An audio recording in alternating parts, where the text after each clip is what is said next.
In this week's episode, we find out what made Chris say this. This just might be the most informative and dynamic podcast session we've done.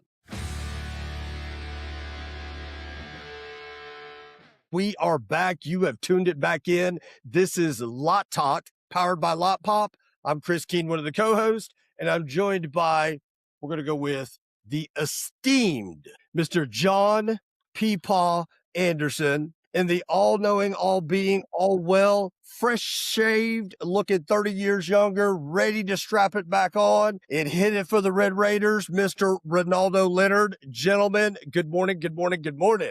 How the hell we doing? Good morning. Doing great. Yeah, good morning. I'm doing better than I deserve. John, if there was two Peepaws running around, okay, first It'd be off, bad, man. It'd be bad. Nah, the world would be a better place. I appreciate that, Opinion- Ronaldo. Appreciate the love, brother. opinions sure. vary. Okay. For sure. Oh man, could you imagine if we had two curmudgeons? Oh, Hey, man, I'm Hey, telling you. listen, I have to say something because I tuned in backstage earlier and I got on and I heard Mr. Brett say that he's learning from me because he's becoming a curmudgeon as he ages, right? So somebody is listening to me, even though you don't think so, Chris. Somebody is listening to me. John, I don't know if I'd be proud of that. So, but Ronaldo, we went on a social media rant last week, and You speaking French now all of a sudden? That's what I'm saying, man. When he brings up a rant, he brings up we, Ronaldo. What is that about, right? You got a mouse in your pocket? maybe so. Hey, and listen, Yeah. don't make me hit the playback because y'all was just as much on fire as I was about it. Okay, Yes, you're correct. but we are the jacks of all trades, the master of none. So that's why this week we bring in the guru in. Listeners and viewers, I know I say this every week, but get your pen out, get your paper out, get your digital note taker out. You better hit play. You better listen up. You better share this. You better watch it again because we have about to come on stage, arguably the most insightful social media expert in our industry today, and she is going to drop some serious heat today and get your thought wheels going. So this is why I'm telling you, you better get your pen out, you better get your note taker rolling, because she's going to drop you some nuggets today in the spirit of why we have Lot Talk, giving back to this community that has been not only great to John, Ronaldo, myself, our family at Lot Pop, but even this individual. I want to bring her on stage now. True influencer, She an is influencer. one of the most exquisite individuals I've ever met.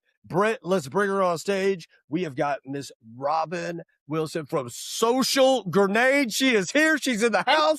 Let's get it going today. Hello. I'm so glad to hang out with my friends always. Oh, Robin, we love hanging out with you. We love hanging out with you because every single time I feel like I'm worth a little bit more because of the knowledge that I just absolutely force you to give me, because I won't leave you alone until you give me something.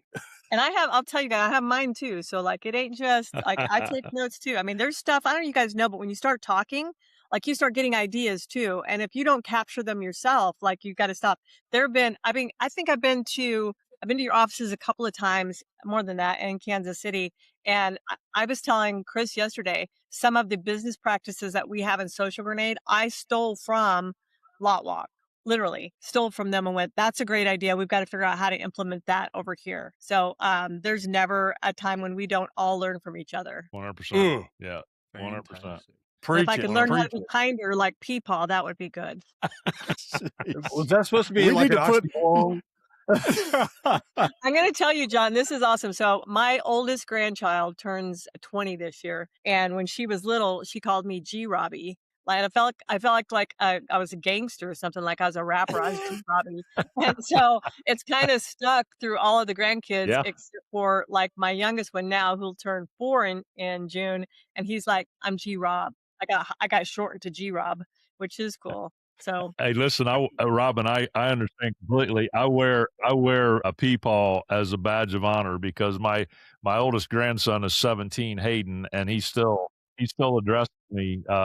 Matter of fact, there were some bad storms going through Indiana last night, and I got on radar and I was watching a guy on YouTube I like to watch because he's ahead of the National Weather Service when he releases warnings. And there was a tornado on the ground headed right for my grandsons, and I was like, "Hey guys, are you guys safe?" And they were like, "Yeah, people, we're safe. We love it. We appreciate you looking out for us." So yeah, I wear that as a badge of honor. Definitely. same. Good stuff. I love Good it. stuff. So with that being said, G Rob and Peepaw, so I like the G Robs. I mean, guess what? I do You're too. I never like gonna that be a a- lot, man. That's You're cool, never man. gonna be anything but. Matter of fact, I'm gonna change my phone to G Rob. You're gonna be G Rob now. So I love it. I absolutely love it. So last week, Robin, literally in the middle of us doing the podcast last week, I'm texting you, "Hey, Robin, can you jump on our podcast next week?" And guys immediately, which is no surprise, and this is why we are so honored and grateful to have you as an expert that is fighting this same good fight with us, as a comrade with us out here in this battlefield. But with no surprise, Ronaldo, she just sat there. I think instantly, yes, would love to. I mean, I was just blown away because I know how busy you are, Robin, and from the bottom of our hearts, we just completely thank you for joining us today. But in the spirit of that social media, I mean, let's dive into it because you are just such a wealth of knowledge. Let's dive into it. Last week we were talking about some broadcasts that we had in the weeks prior about third party, about AEO, about GEO, and then we started talking about where social media fits into this and how impactful social media is becoming. And really, I shouldn't say is becoming. It has been extremely impactful, but it's been underutilized in our industry. And I just want to go ahead and throw this grenade. And yes, that is a plug for Social Grenade, your company. But I want to throw this grenade out there. And I shared this with you the other day when you and I were on a call. The social media post listeners and viewers, hear me close. And Robin gonna back it up today with some data. But the social media post of, "Hey, thanks, Mr. and Mrs. Jones, for buying your new vehicle from me," and the picture of them standing in front of the dealership with their new car. Tired, outdated, old, gives you no traction. No meaningful traction, I should say. Robin, give us, give our listeners and viewers why that has no traction, or I should say meaningful traction in today's time. Well, for one, uh, every dealer's doing the exact same thing, right? And they think it's like social proof. Look, we've been successful. We sold a car. These people look nice, don't they?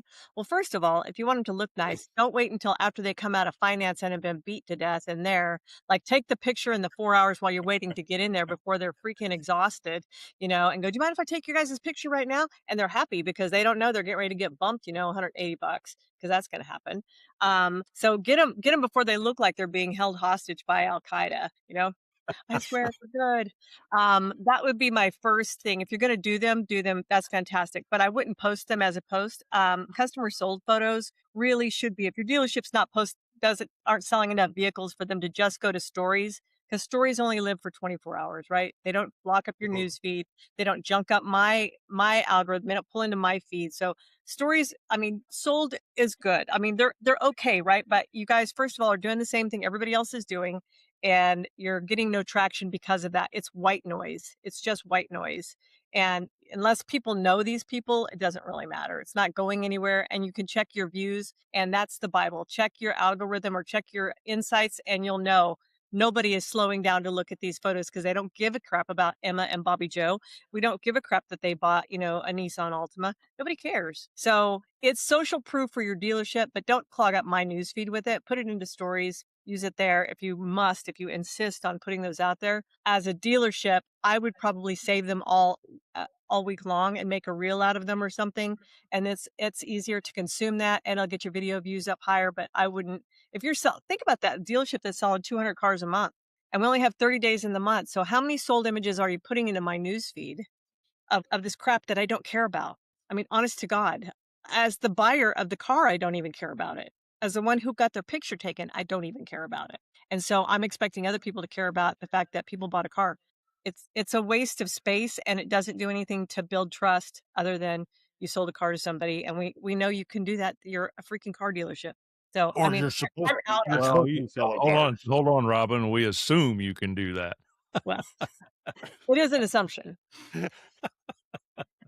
So I want to back up there to, you sat there and said, you talked about the algorithm, and just go look at your algorithm. I mean, it's not yielding you what your expectations are. I mean, how do dealers do that? Well, most dealers won't do it because they don't know how. No offense to any of you that may have your finger on the pulse of social, but in their insights, and they go to their content, and they can look down at their content and go, what performed and what didn't? And it's no different than you have 20 salespeople, right? And you go, that one's not covering his desk. That one's not covering his desk. That one's covering his desk. This one right here is killing his desk. He's covering these 3 desks. If you're not looking at your content with the same way you look at your salespeople, whether it's covering or it's not, if you got a post out there that had 3 views, that had 0 engagement on it, and one below it had 690 views and 25, 30 engagement on it, Facebook's telling you, do more of this. Instagram's telling you, do more of this. And so why are you feeding the salespeople that aren't covering their desk? Why are you giving them all the good stuff that aren't even covering their desk? And that's what's happening with those social media posts. They're just like those lame duck salespeople that aren't performing. That post is not performing. Stop doing it, or do it differently. If it's so important to you, do it differently. I had a dealership that I worked with for over 10 years doing their social, and they were adamant that they wanted every employee's birthday photo and their anniversaries posted in the social media feed. And I'm like, dude, you have 180 employees. Shit. Like, and some of them, all 30 of them will have a birthday on the same freaking week. And I'm like, no, nobody wants that in their news feed. So you're honoring them for what? So I finally told them, like, can we move it to stories? Because it's only their birthday one day. It's only their anniversary one day. Can we move it into stories? And then by the time people see it, like, that day is gone, the next day is whatever, and it's not clogging up the news feed. And he was like, no, we want it on the page. I'm like, okay. When your numbers go down, it'll be because of this. I just want you to know that. It's funny that, the appeal of social media as individuals is just that public affirmation and that immediate feedback that what we're throwing out there is being received. But dealerships don't catch on to that and aren't really putting content out there to get that positive response back. Right. How do you think that they could initially start on a program that is going to get them the type of results that, social media could be that effective in generating for? Well, you have to start with the pain point, right? So buying a car is one of the most painful things on earth. I have 5 kids. I'd rather do that again. Swear to God.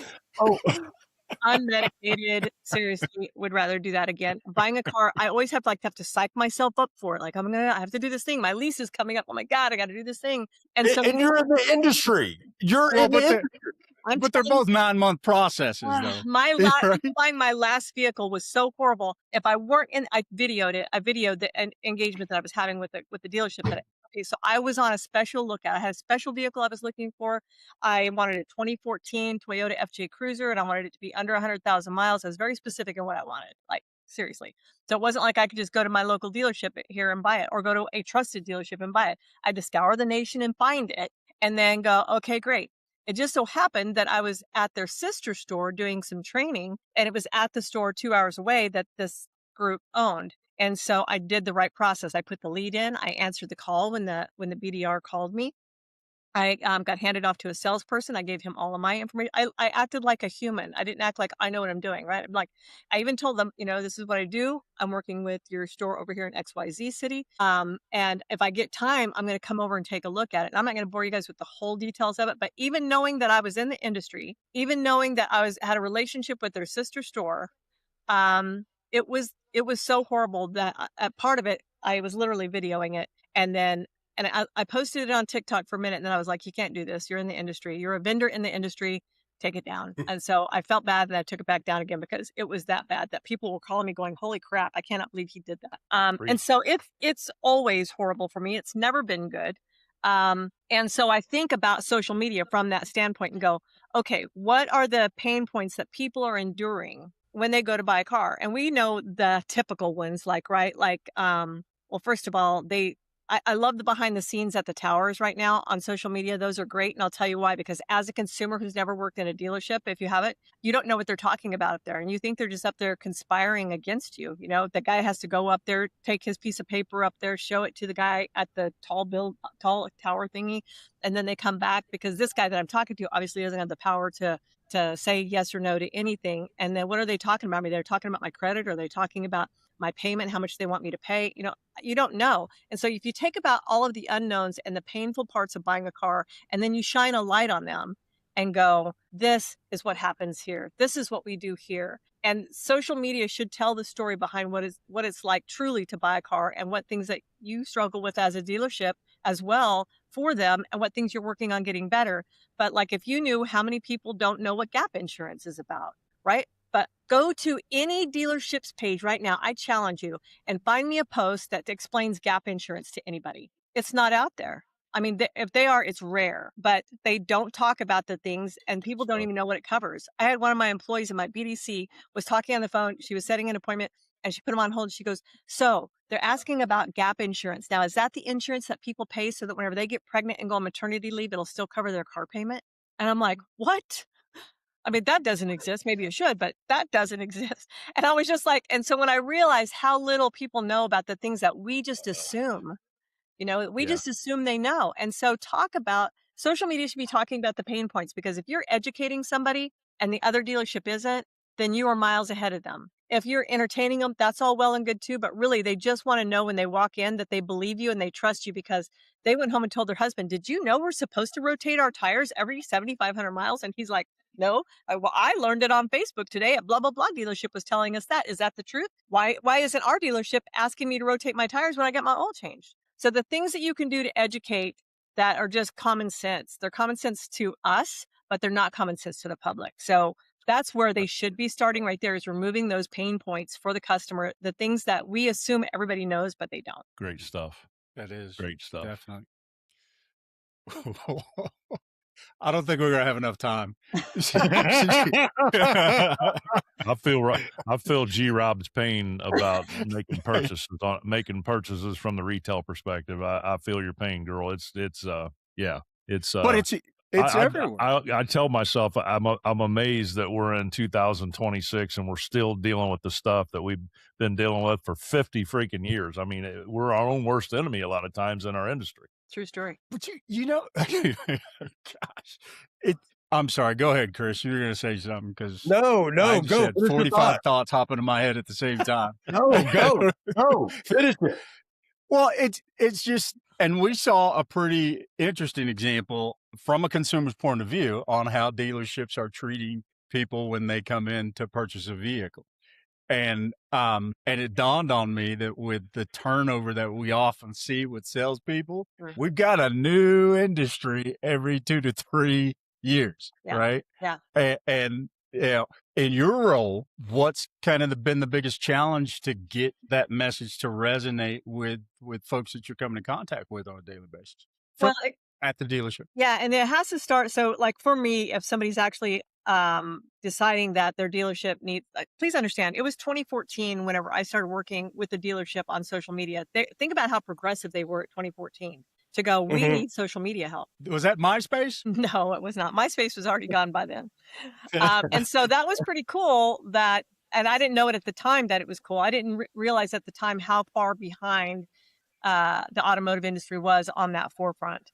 And so that was really kind of cool. So we think about the fact that this really has to be a top-down initiative. Like we want our dealership, from the owner to the GM to the GSM to the new car, the pre-owned, fixed ops, we want our store to be a living, breathing social media machine. And we know that if we can do it right, we can spend less on third-party ads. We can spend less on chasing new customers because we'll be retaining ours longer because they're locked in with us. And so it's top down. So you're right, the transient part of the automotive space. And if you log into LinkedIn every month or even on Facebook every month, and you got the new announcement, I'm now at Ray Brown Toyota or wherever they're at, right? Or this GM is now, my new position is blah, blah, blah. They all are changing. So to know the whole transient thing of it and to still stay, what is our policy? And there's some dealerships out there that do not let their salespeople post at all. Like there's a whole organization that their salespeople are not allowed to post to social media at all about what they do or where they do it.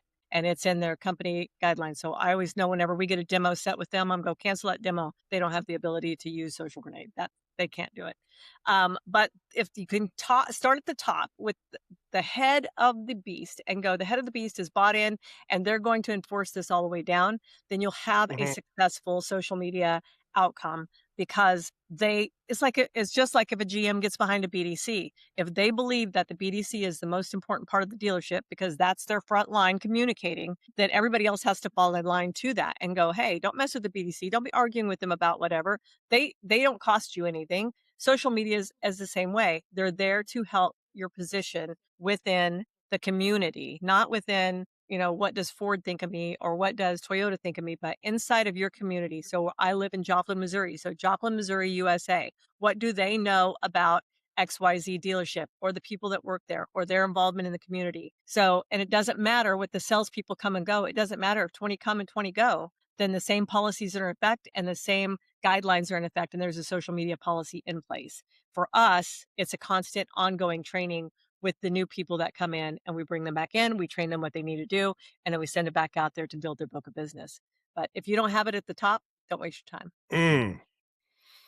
So, John, you threw in our chat here some information that you had pulled up, and I want to give a little nugget here to our listeners and viewers, okay?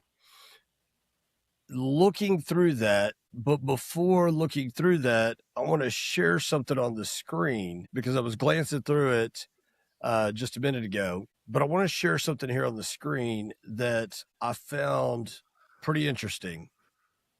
And Robin, you and I talked about it briefly a couple days ago. Now, the screen's popping up. Here we go. So looking at the generational age groups and their top social channels. Okay, Gen Alpha, Gen Z, Millennial, Gen X, Baby Boomer, Silent Gen. Okay. And looking here, I also did the research to understand what social platforms that those generations are consuming the most from, which goes back to what you were looking at earlier, John, about inventory showcase posts, social proof, education, behind the scenes type content. Now, thinking about those four things I just rattled off. So for the listeners and viewers, if you're taking notes, the inventory showcase posts, social proof and trust builders, education, and behind the scenes. Now, think about the generations in our market that are our consumers and influencers to the consumer. So, because I don't want anybody to skip past this Gen Alpha born between 13 and now, ages 0 to 12 years old. Now, obviously, the 0, 3, 4, 5-year-olds may not be as much influence, but there could be a little. But you start getting into those 10, 11, 12-year-olds and their influence. Now, I want you to think about Gen Z, ages 13 to 28. There's only 5 years of that where those people are not consumers in our industry, whether it be fixed operations or sales. Then the millennials, 29 to 44 years old, the Gen X, 45 to 60. And then, of course, the baby boomers at 61 to 79 and the silent gen from ages 80 to 97 years old. Okay. I want y'all to think about this for a minute. And what's on the screen for the viewers, you can see it, but the listeners, I'm going to go through and I'm going to point out one thing that I see that is a constant through the majority of these. Gen Alpha, the number one is YouTube. Gen Z, the number 3 consumed is YouTube. Millennials, the number 3 consumed is YouTube. Gen X, the number 2 consumed is YouTube. Baby boomers, the number 2 consumed is YouTube. Silent Gen, the number 2 consumed is YouTube. Every generation is YouTube. Top 3 social platform.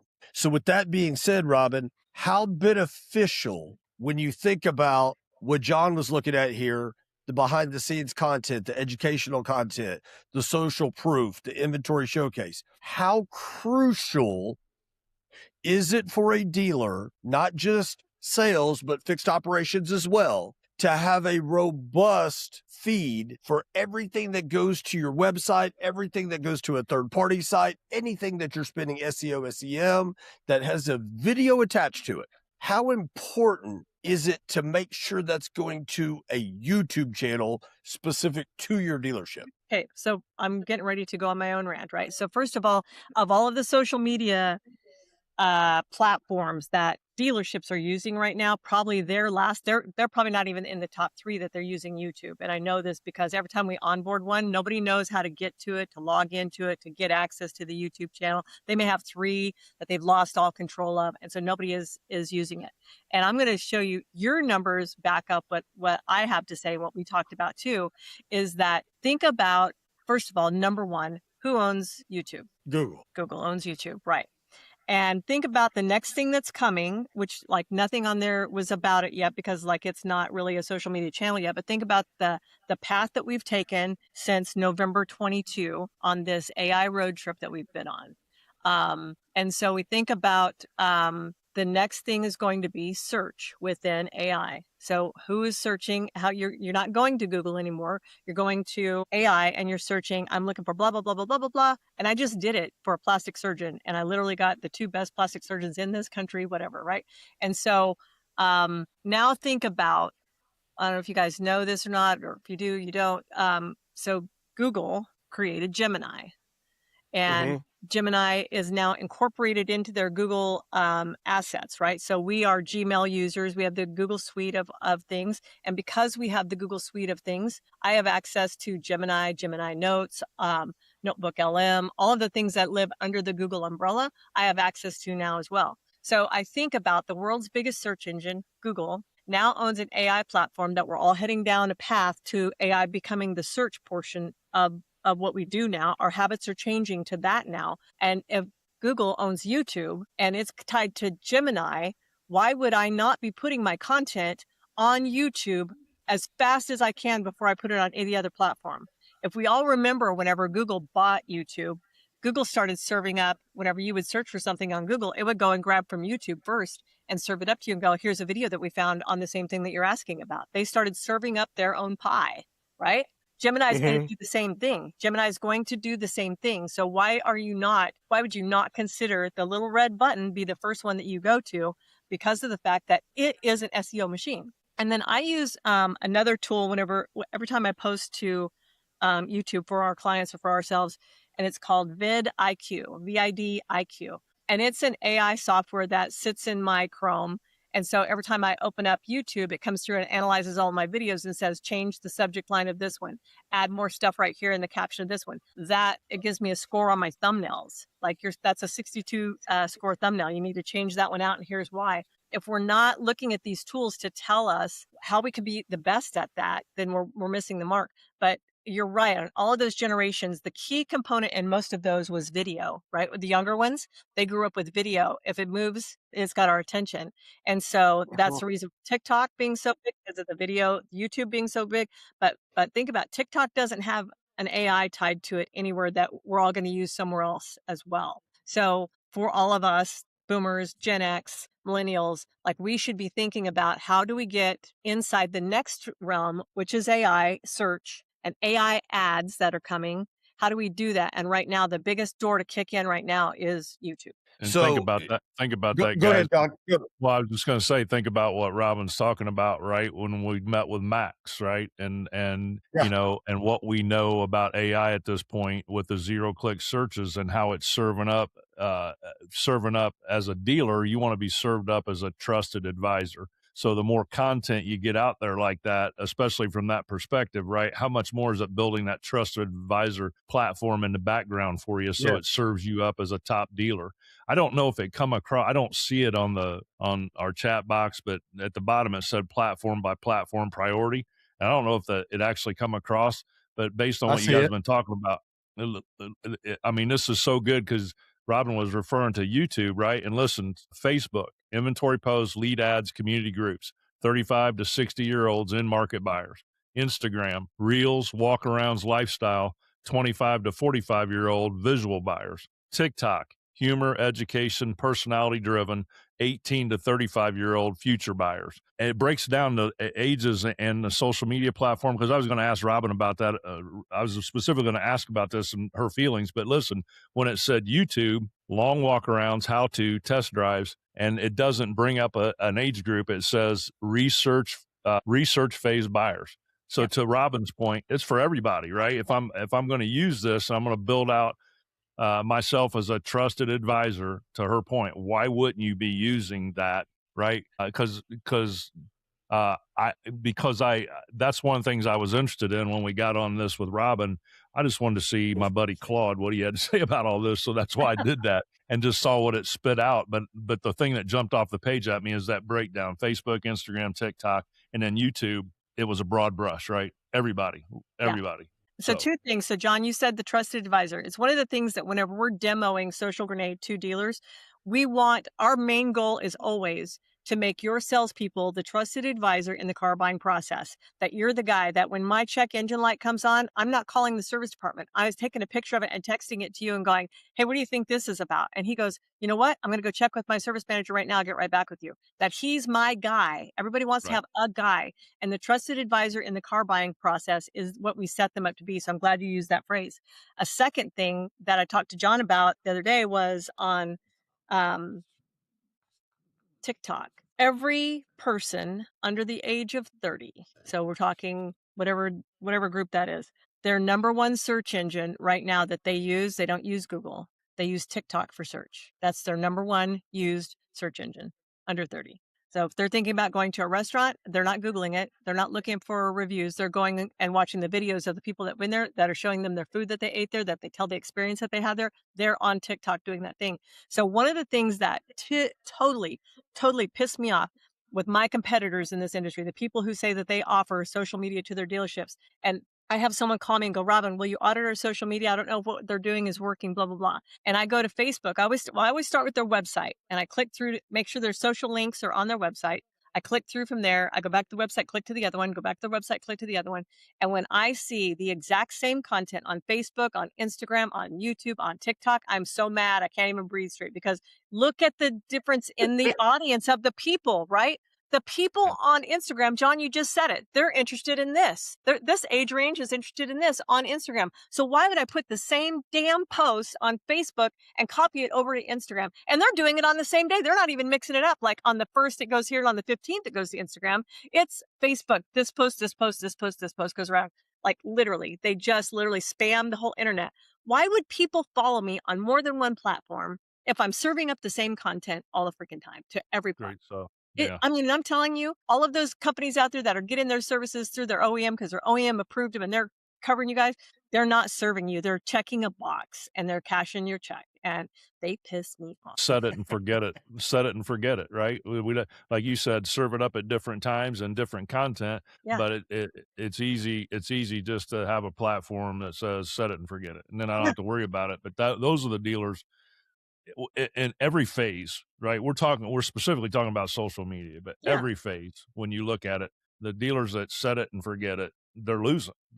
So it just all the way around. And they're not involved until they have a budget meeting, and then they're looking at everything to the left of a comma and going, who are we going to cut? Because they're not involved in what's going on there. And then they just start cutting and they don't even know. 100%.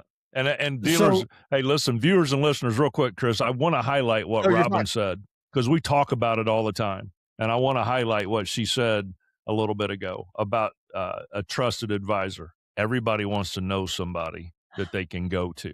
Everybody wants to have a guy. Everybody wants to have that guy. And I think I think salespeople specifically, because I know BD reps, they're doing a lot of work for the salesperson. I think salespeople, and I'll say this until my curmudgeon butt is done, right? Is I think salespeople listen too much to industry talk about how bad our industry is. Right now, we are our own worst enemy, i.e., the video Ronaldo referred to, the comedian that went to try to buy a car in Frisco, Texas, and put it out there and had millions of views. And yeah, so we are our own worst enemy sometimes. But guys and gals that are selling cars at dealerships, stop listening to what people say about you and be that trusted advisor. Please. Don't shrink back from it. Walk into it and say, I'm going to be different, and this is how I can do it. And Robin's giving you some great ways to do that, to build yourself as a trusted advisor. And it takes so much more work to be less than mediocre. You might as well put the effort in. And Robin, you're going through, talking about putting content together for these different platforms. It's just, it isn't going to require another 40 hours a week. No. In order to put that together. Tell us exactly how you advise your dealers to kind of start to put together, different schedules and different approaches for the different platforms out there. Chris, did you have something to pipe in before I rant again? Real quick, because listeners and viewers, John and Ronaldo. We won't get to it. Well, you guys know I do this all the time when we start talking about that other generation. Immediately, first thing I do is me and my wife are on a group thread with our son and our daughter-in-law. And immediately I just went to that thread and I typed in, do you kids use TikTok to look up places to go eat, experiences, or go shopping? In less than 60 seconds, one word came back. Now, let me qualify the age of my son and my daughter-in-law. They're Gen Z. They're 22 years old. In less than 60 seconds, one word. Absolutely. Then my wife, who is the millennial, she pops in. I do too. TikTok. Who would have thought? Yeah. I tested one time. I was in nowhere, Georgia, doing a training for a dealership in a town of 3,200 people, right?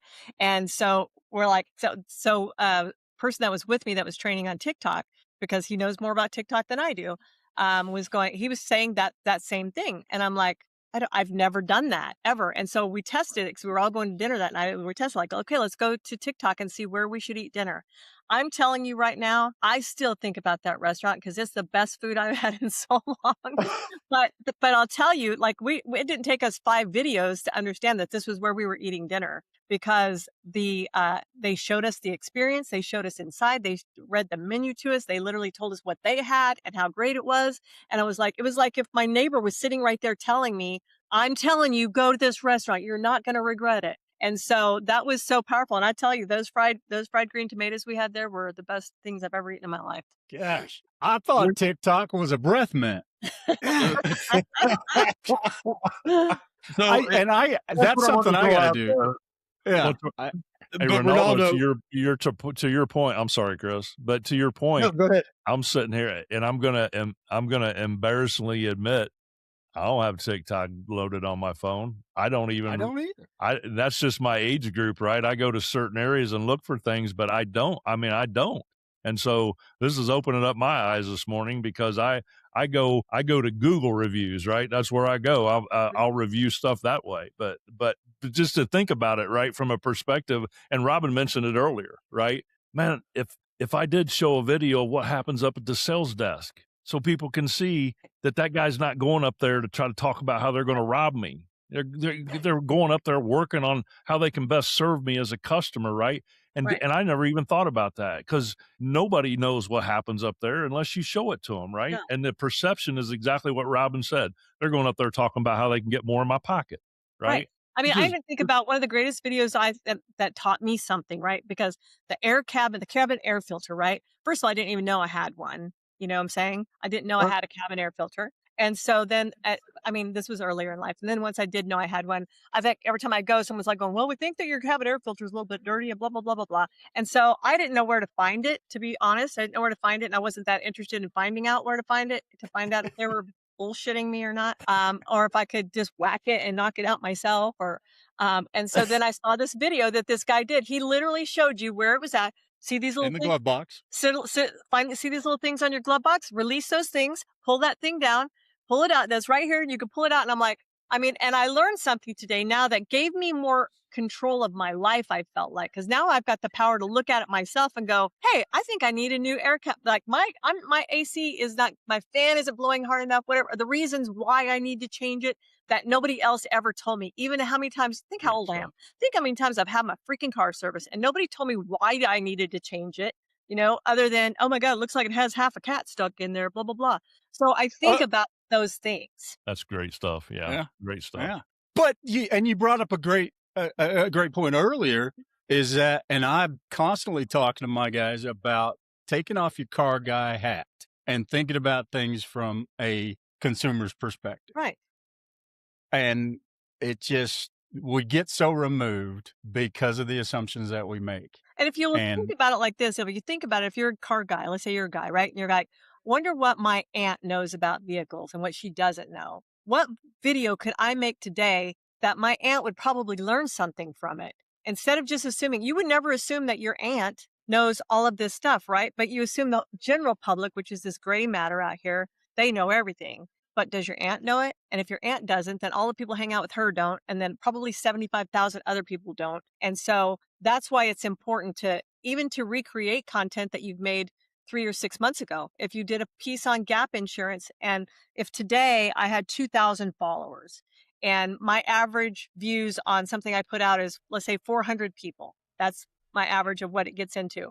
Okay. So then we know if I had, did I say 2,000? So if I said 2,000 followers, then we have 1,600 people who didn't see that content, that never saw it, right?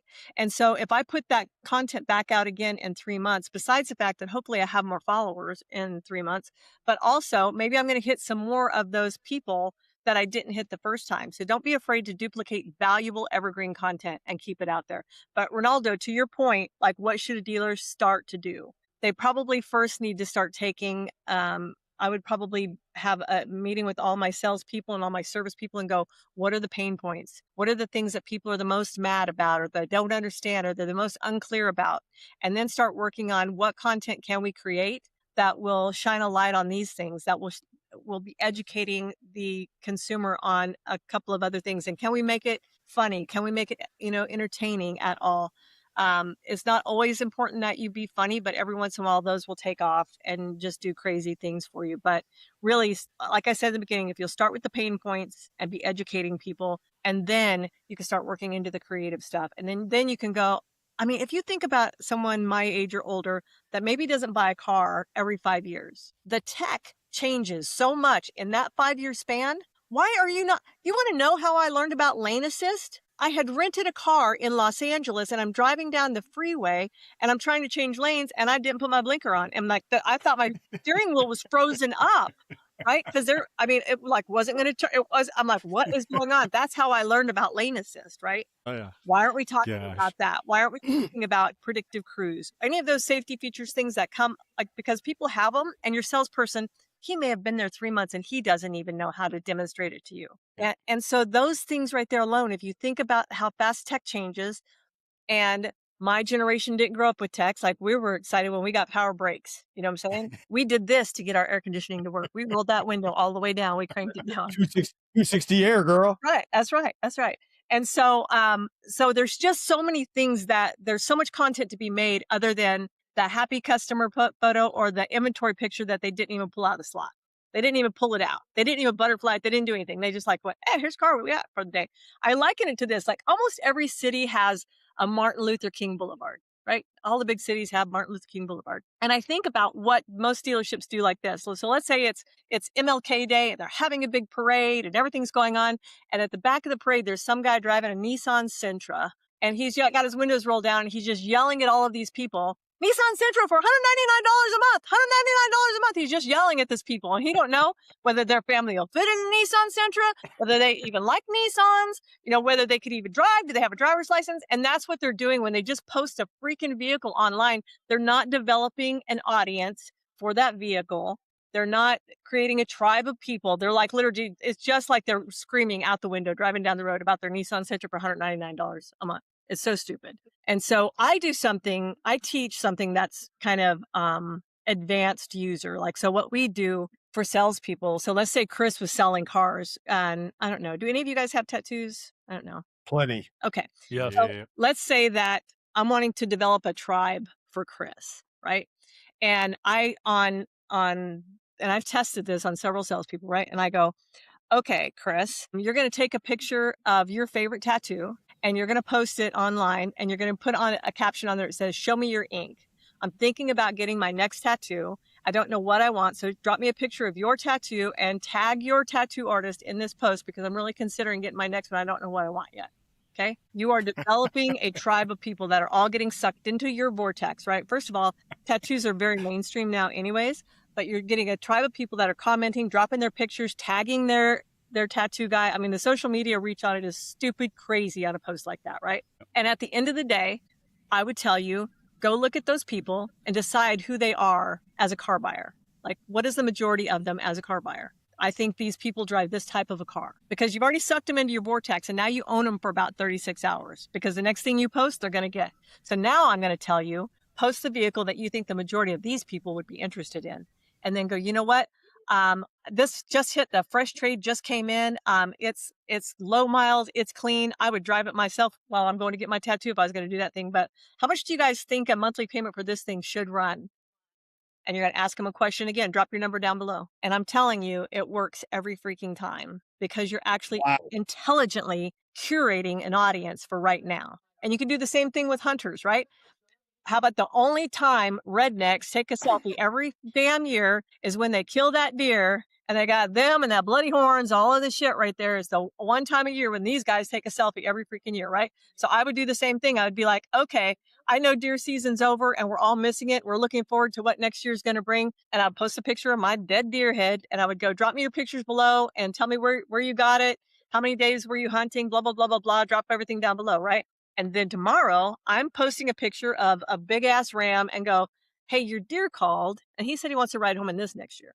Right. And so now I'm not driving down the street screaming into the wilderness, a Nissan Sentra, $199 a month. I've created an audience into my vortex and then I've given them the thing that I know they should be interested in. Do you see this huge light bulb going off on the top of my head? I just figured out why you call it social grenade. Yes, it's a bomb. Because you are blowing shit up, just pulling pins and tossing. So every vehicle post should be thought about in two posts. Who would buy this vehicle?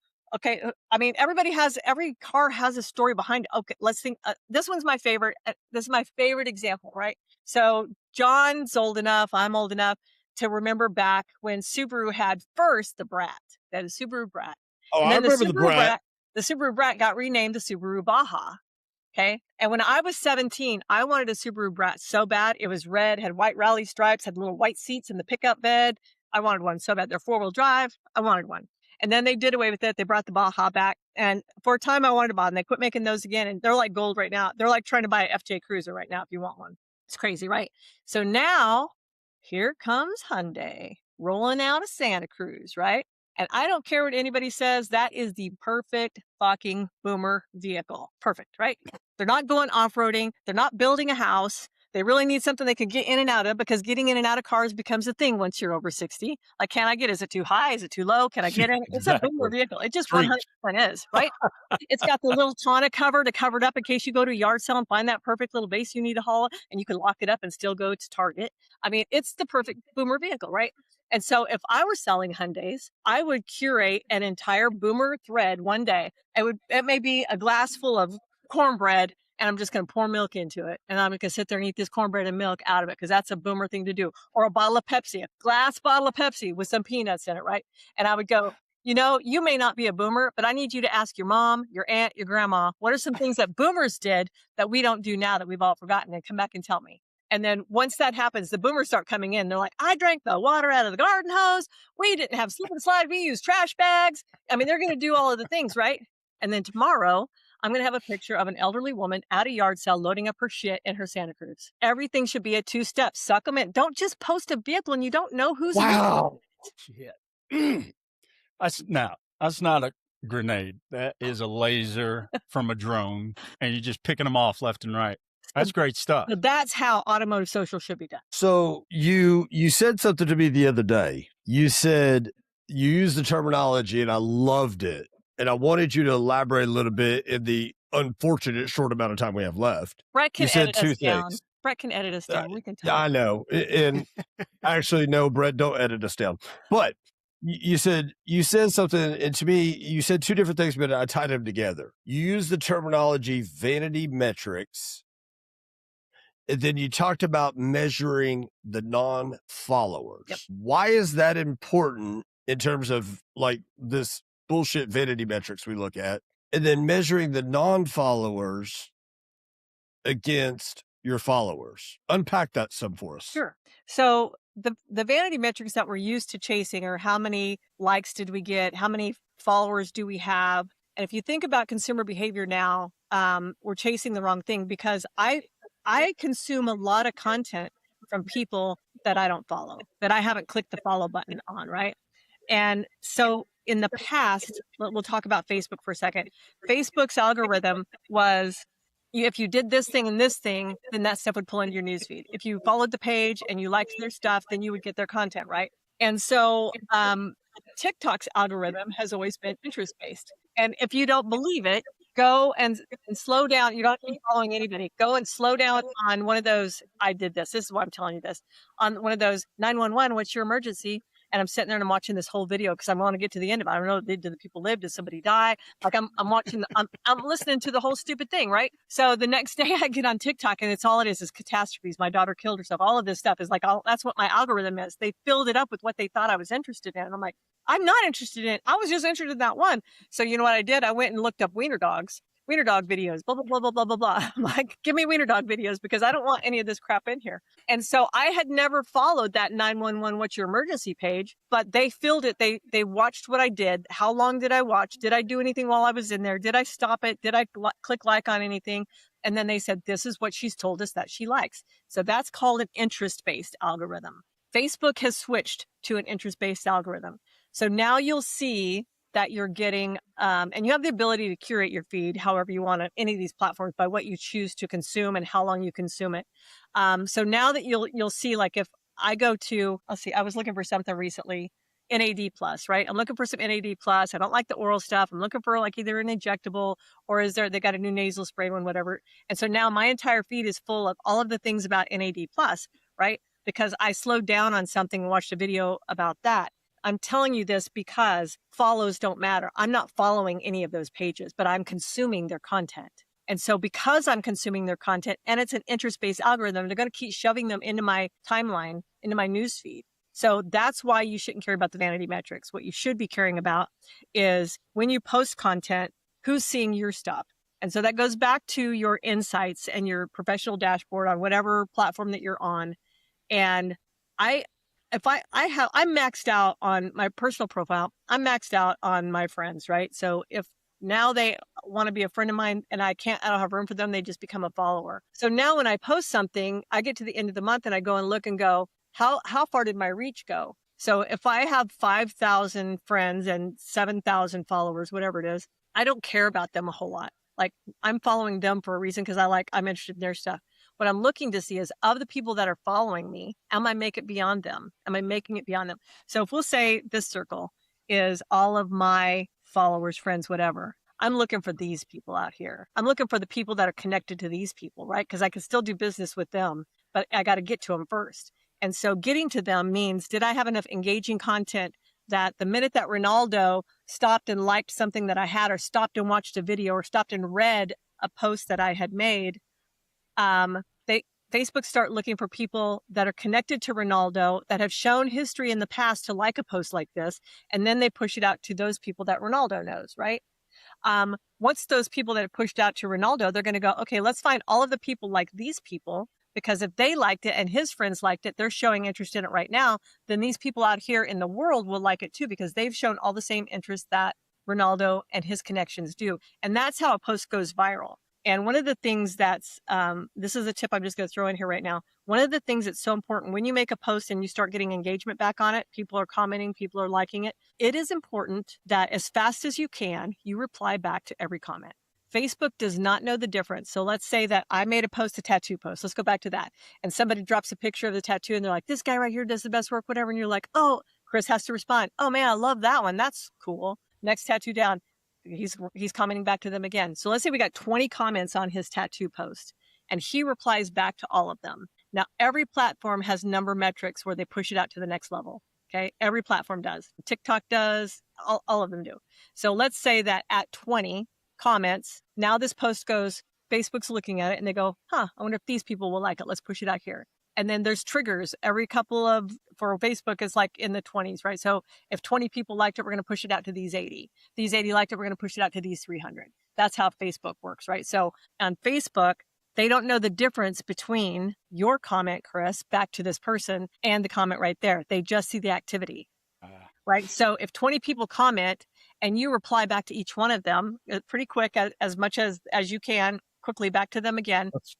That's 40 comments. Yeah, 40 comments. That's all the number that they read. So going viral has to do with as much engagement and as fast as you can, because they're looking for it to take legs really fast. They keep people on the platform. TikTok, the number is your video first goes out. They call it being in 300 view jail. Your TikTok goes out to 300 people first. That's how much they serve. Your first video will go out 300 people. And then if 300 people start engaging with it, then it goes out to 1,000. And then it goes out. Like they all have numbers, benchmarks that they push it out further out. Wow. That's great. Great info. My gosh. That is you got my brain just tied up in a pretzel right now. Yeah, but think about the fact that I didn't know where my cabin air filter was till a couple of months ago. So for real. Goodness gracious. Okay, so last question here. Okay. We briefly talked about it at the end of the day, and this is something that I'm pretty passionate about, and it really ties back into your cabin air filter. But I had shared with you that, when I get the opportunity to meet with our dealer partners and social media comes up, one of the number one things I tell them is you got to manage your YouTube channel. And if you don't have one, you need to create one, because you're spending all this money on third party. And those third party has all those Google spiders living in it. And if you put all this video and content out there on your third party and on your website, you need to put it inside the Google or the YouTube as well, because it all just builds huge relevancy for your dealership, or you as an individual. If a salesperson or BDC rep is listening in on this podcast today. But then I took that same mentality and I asked you the question about cataloging or having videos. And I know we've briefly touched it, but I want you to share in our final moments today, I want you to share the importance of having those how-to videos, and not just, we have a tire special, buy 3, get 1 free. We have $50,000 off in rebates right now. From a sales vantage point, because you talked about that technology and how it's ever changing, and to the defense of the salespeople out there, you probably did show them what the lane assist was, but they're so overwhelmed with life and everything in general, they forgot about it about 32.6 seconds after you told them about it. How important is the cabin air filter video? How important is the how-tos with the new technology, or checking your oil, or the translucent containers, all of these things that are out there for sales and service? How important is it to have those cataloged, living, breathing, and dying inside your YouTube channel, your social media channels? How important is that? So it is. So I don't know. I think how do I, or how to is the most searched phrase, like on YouTube, right? How to videos. And so anytime that you have those, and so as a dealership, I would always advise them have a playlist of how to's, right? So you can create your playlist inside of YouTube, and this playlist in here has all of our how to's, right? And so make sure that how to is in the title and how to is in the description of it. And then that it's very, like, if I'm searching for how to find my cabin air filter, it's going to pull that up, right? So once again, if we go back to having the conversations about the customer pain points or the customer ignorance points, right? Things that we don't know.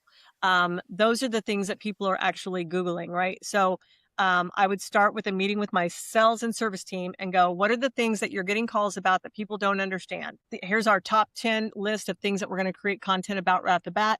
We're going to put them into the how-to playlist on our dealership's YouTube channel. And the cool thing about this is that resource lives right there, right?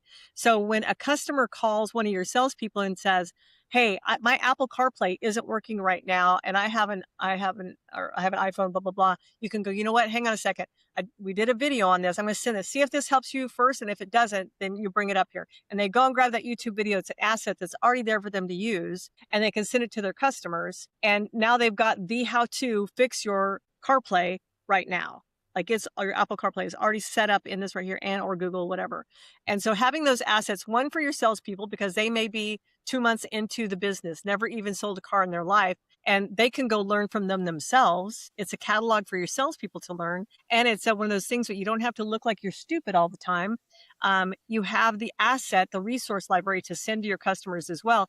And you're also in the Google world, right? Now all of those words are out there to be crawled. The crawlers can find them, the spiders can find them, all of these words that lead back to here. You'll be one of the ones, if you're sending it to your customers on a regular basis and it's getting viewed on a regular basis because your salespeople are doing it right, then when it gets ready to get served up because somebody said, how do I change my own cabin air filter?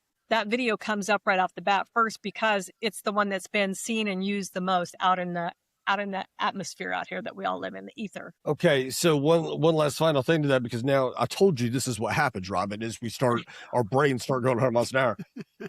I do have a question, and unfortunately we have to wrap, but I do have a question though. When you're sharing that content, okay, is there more benefit to using that share button from your YouTube page, or is it okay just to copy the link and send it to them? So a couple of things, and this is just the platforms wanting you to stay on their platform. So it's easier to put the link to YouTube over there and to drive them back out to there. That's the easiest thing to do.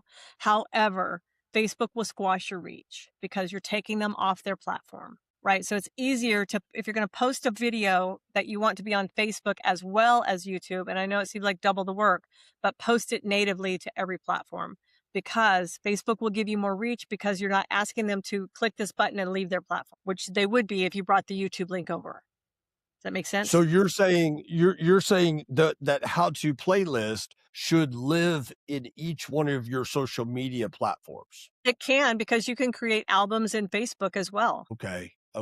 That makes a lot of sense. Oh my gosh, John, I mean, you put it in the chat just now, and I'm going to read it verbatim if you don't mind. John, He's not listening. No, he's listening. Trust me. He's a curmudgeon. He's taking notes, man. I'm trying to catch up with all this stuff, man. This has been amazing, Robin. I mean, amazing. Thank you so much. Oh yeah. So John's exact words verbatim. This just might be the most informative and dynamic podcast session we've done. I wouldn't disagree with you at all. Yeah. Listeners and viewers, lottalkpodcast.com. You are going to want to share this episode. You're going to want to come back and watch it again. And I hope you're like all of us here. We have got a gajillion notes. I hope you got them. And if you missed something, go to our YouTube channel. The Lot Talk Podcast has a YouTube channel. You will find this episode there, and you will absolutely positively be able to rewind. And where did Robin go off about this? Where did Chris go off about that? Where did John start getting on to Chris for saying this? You know, where did I? Right there at our YouTube channel, you'll be able to find this episode. Listeners and viewers, I agree with John 1,000,000%. This is the most informative and dynamic podcast that we have had in a very, very long time, if not ever. John, you're going to say something real quick? Well, I'm just saying it's been awesome. And I'm going to say, I'm going to get copies and I'm sending it to all my dealers, man. They need to watch it. I mean, I'm sitting there thinking, I'm going to talk about all this stuff. Hell with that. I'm just going to send a copy of it and let them watch it, man. They need to hear this stuff, man. This will absolutely change the game at your store. And if you're uncomfortable, if you're, if you're telling, boy, I hate to even bring this up, but if you're thinking in your mind, I can't get my people to do that,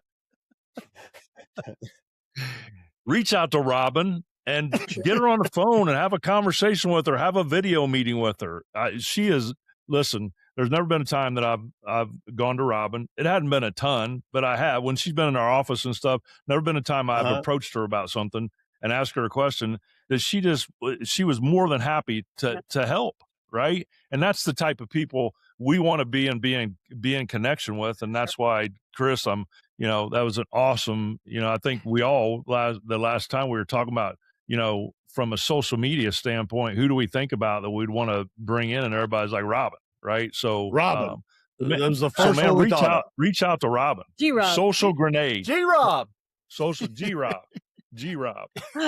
Well, I'm flattered, and I really feel like evangelist, right? Like I'm an evangelist, and this is my sermon, and I know that, and it's the F word, right? It's free. Social media is free. Why not use it? So listeners and viewers, go to lottalkpodcast.com and we will have Robin's information up there so you could reach out directly to her. We highly, highly encourage you enlist her for her services. She will turn your store and each individual into social media ninjas, and it will absolutely positively improve your overall footprint in your market to be that trusted advisor that we have been talking about. This is her website right here. I've got it on the screen for you viewers, but for you listeners, it is socialclimberpro.com. If you go to our Facebook, our YouTube page, if you go to lottalkpodcast.com under the resources, you will find Robin's information there, a contact phone number, an email for her, and of course her website. Please take advantage of this opportunity to position yourself as a social media expert, and most importantly, a true trusted advisor in this industry. Robin, we thank you on behalf of John, on behalf of Ronaldo, Brett, our Lot Pop family, all of our listeners and viewers. We thank you so much for coming in, spending this time with us. And I can't even recap everything because there's so much to recap. That's why I'm imploring every last one of y'all, go to Lot Talk Podcast, our YouTube page, go to our website, look up Robin. You'll get the best recap from her. Okay. But we thank you. We thank you. We thank you. We thank you for spending that time with us. But most importantly, viewers and listeners, we thank you for tuning in.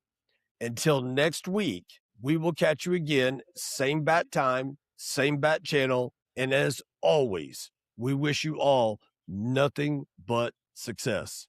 We out.